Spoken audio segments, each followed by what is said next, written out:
I'm going to start off with 2 Samuel 12:1-7.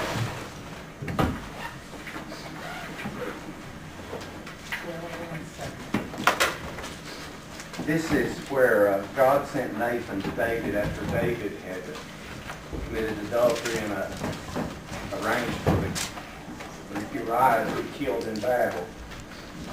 And David did not really see that he'd done any wrong. So God sent Nathan to him with this message. And the Lord sent Nathan unto David. And he came unto him and said unto him, There were 2 men in one city, the one rich and the other poor. The rich man had exceeding many flocks and herds. But the poor man had nothing save one little ewe lamb, which he had bought and nourished up, and it grew up together with him and with his children. It did eat of his own meat, and drank of his own cup, and lay in his bosom, and was unto him as a daughter. And there came a traveler unto the rich man, and he spared to take of his own flock and of his own herd, to dress for the wayfaring man that was come unto him, but took the poor man's lamb and dressed it for the man that was come to him. And David's anger was greatly kindled against the man. And he said to Nathan, As the Lord liveth, the man that hath done this thing shall surely die, and he shall restore the lamb fourfold, because he did this thing, and because he had no pity. And Nathan said to David, Thou art the man. And I'll just stop right there. If you think it's fair to say that David had a spiritual blind spot, because he appeared to be oblivious to the fact that he'd broken 2 commandments, adultery and murder.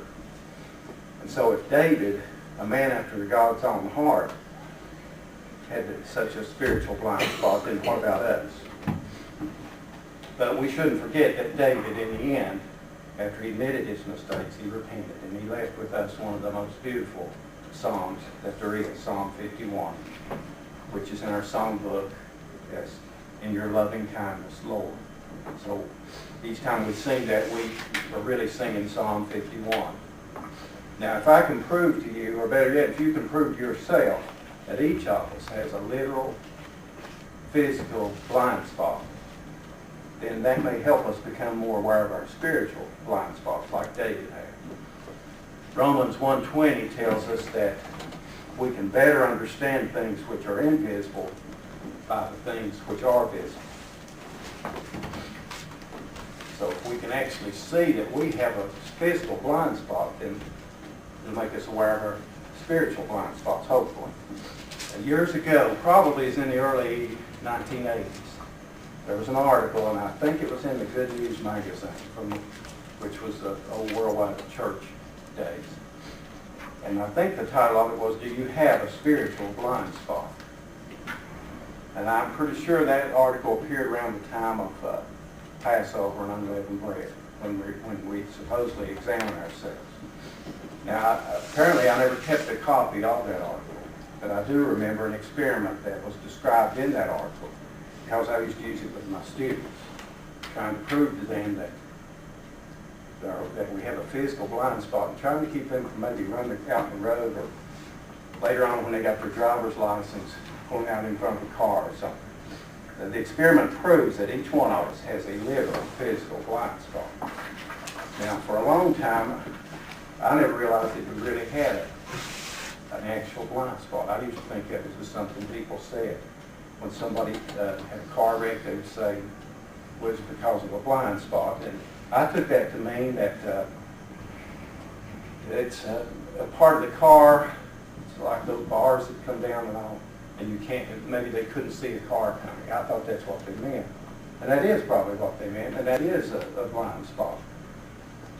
But there is an actual blind spot too, in our eyes. The car that I drive now, right after I bought it, I noticed a lot of blind spots. I couldn't see how. I called up complaining about it, but there's nothing they could do about it. But it was kind of like driving an army tank looking through a periscope. And in parking lots, people were blowing horns. I was pulling out in front of people and all that. So I did the best I could. I took all the headrests, what do you call those things? They were kind of blocking me some, but I had to put them back on the front seat because I didn't want broken neck. But I did put them off the back seats. So if you ever ride with me, I'll put them back in there. But you should be thankful that I parked down here away from the aisle. You parked over there. Okay, with a simple experiment, I want you to see for yourself that you have a real blind spot. Now, you may already realize that, but I'm going to reinforce that today. Before I hand out this little experiment, I'm going to show you it. We won't be slapping each other in the face or anything like that. The yellow sheet will tell you exactly what to do. I'll give you another little card with 2 black dots on it. And basically all you do, you just hold it out there and just follow the directions. And you see what happens. So, okay.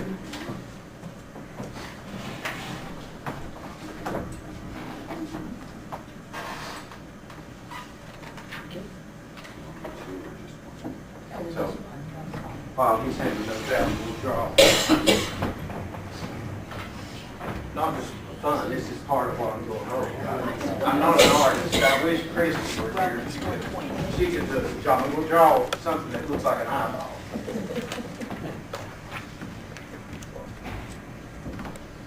See the other? That's not dark. Black.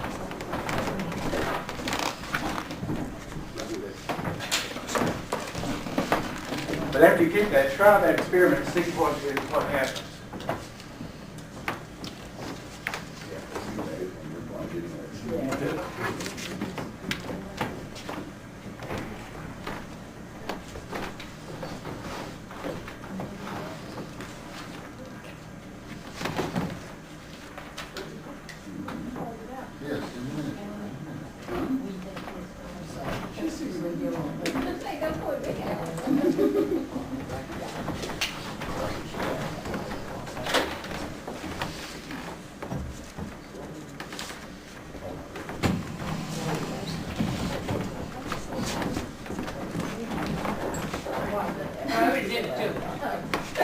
Good, she's... Oh, okay, sorry.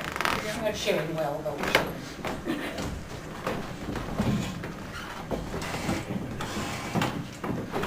So the next thing is I ask you what happened. Did anything happen? It doesn't work here taking it.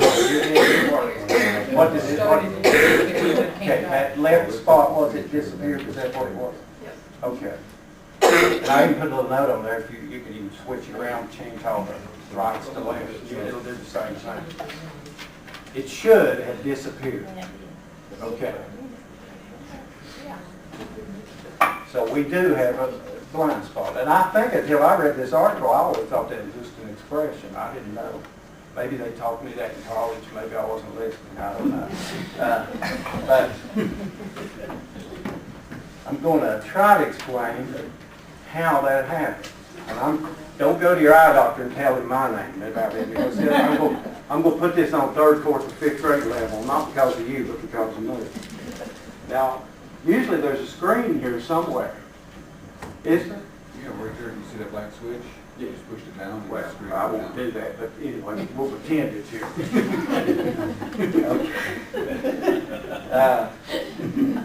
Well, let's suppose that John and Richard are getting ready to show the DVD, and I sneak in here with a can of spray paint, black paint, and come up here and spray up a splotch on the screen. Now, what's going to happen when they project that up there? You'll have a hole in the picture. Yeah, Stan Roberts may be there with a hole in it or something. I don't know, but it would mess up the picture. Okay, that's kind of like our eye. It's like kind of like if I took that screen and put it. The screen is the back of our eye. It's retina, the back of the retina, rods and cones and all that. I don't want to get into all that stuff. But now think of a screen. We're looking at a tree. Laughing at my tree. Yeah. I think, not that this matters, but I believe that comes in here kind of like this. back here. Actually, it appears back there upside down. The brain turns it back right side up, that's the way I remember. So it would be something like that. Okay, now the black splotch that I painted on that screen, the back of our eye has a similar place. Do you know what it is? It's a blind spot. It's this right here. I don't know what the optic nerve looks like, but that's what I drew here. So wherever that optic nerve is, whatever we're looking at projects back there on that optic nerve, it's a blind spot. So when you pull that paper up to your eye, that little dot went in that blind spot. So that's why it disappeared. Now you can correct the blind, well, our brain fills in the missing part. If it didn't, we'd be going around with blind spots all the time. But it fills in the missing part. Of course, it turns this tree right side up too.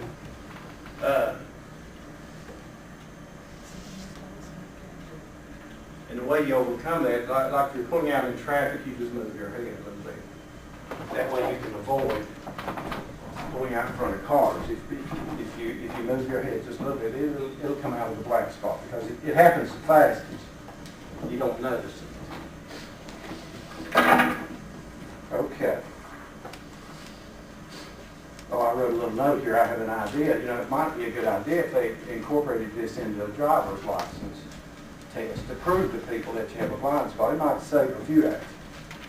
And I think with all the computers and all, they can do that pretty quickly and easily. Okay.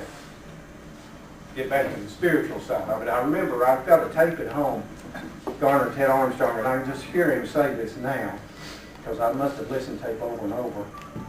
We cannot save ourselves spiritually, but we sure enough can save ourselves physically.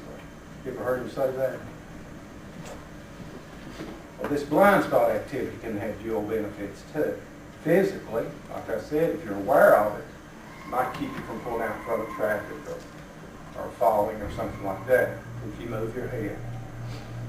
Spiritually, being aware of blind spots may help us recognize that we always have areas in our lives which need correction and or improvement. Now we're about to enter the time of year when we especially examine ourselves. As in 1 Corinthians 11:28, 2 Corinthians 13:5. I'm not going to read them, but that was 1 Corinthians 11:28, 2 Corinthians 13:5, about examining ourselves. And I'm sure that John and Kelly and Judd will remind us over the next few weeks about examining ourselves, because we're at that time of year again, which is a good idea to do that all the time. And we can ask God to help us see any faults which might be hidden in our spiritual blind spots. And I feel certain He would not unveil too many of them at once. I mean, I wouldn't want to have a dozen things thrown at me that I'd have to correct all at once. So one or two at a time would be enough. And God might even direct a brother or sister in love to bring such faults to our attention. Or He might just point them out to us in a more direct way. In James 1:23-25, 23 through 25. As I was trying to write a conclusion to this, I knew there was a verse in the Bible that had to do with looking in a mirror and seeing your faults and what are you going to do about it. And so I came up with James 1:23-25. We're advised to look into the perfect law of liberty and to continue therein, being a doer, not just a hearer of the word. So the mirror into which we can look to examine ourselves is God's word. Now, I'm sure several of you remember Mr. Guy Sanders. Okay, he was an elder at the Worldwide Church over at IBEW when I used to attend that. I remember one Sabbath he did a sermon in which he referred to Deuteronomy 6:9, Deuteronomy 11:20, where the Israelites were admonished to write the 10 Commandments on their doorposts. Now, that made a big impression on me that day. Mr. Sands gave that sermon, and I went home. I think I bought a copy of the Ten Commandments because typing them up on the typewriter just didn't look that good. But I'd actually take that to my school. Made sense to me, not that I was going to keep them perfectly, but that it would remind me that I need to. And I've since, I'm not making a joke out of this, but I've since moved that from the door to the refrigerator. I go to the refrigerator quite a bit too, so they're always right there in front of me. And I've since added something else. This Proverbs 6:16-19. I put that on my refrigerator door too. I won't read them, but you know it's the 7 things God hates. I want to avoid doing those things. And as I was writing this up, I thought, you know, I'm going to go home and type this up and put it on that refrigerator door. Galatians 5:22-23. And I know you know what that is. The fruit of the Spirit. I need to be reminded of those every day too. Now you probably have verses that you would put up on your door that would be different from mine. I mean, I could wallpaper the whole house. But 2 or 3 at a time is about all I need to work on. That's the best way for me to learn something. For me, these are just a starter list of reminders of how to live the Christian life and how to avoid some of the pitfalls along the way. We will not live up to them every day, but with them right in front of us, or in my case, on the refrigerator door, there's less likelihood that they can be hidden in our spiritual blind spot.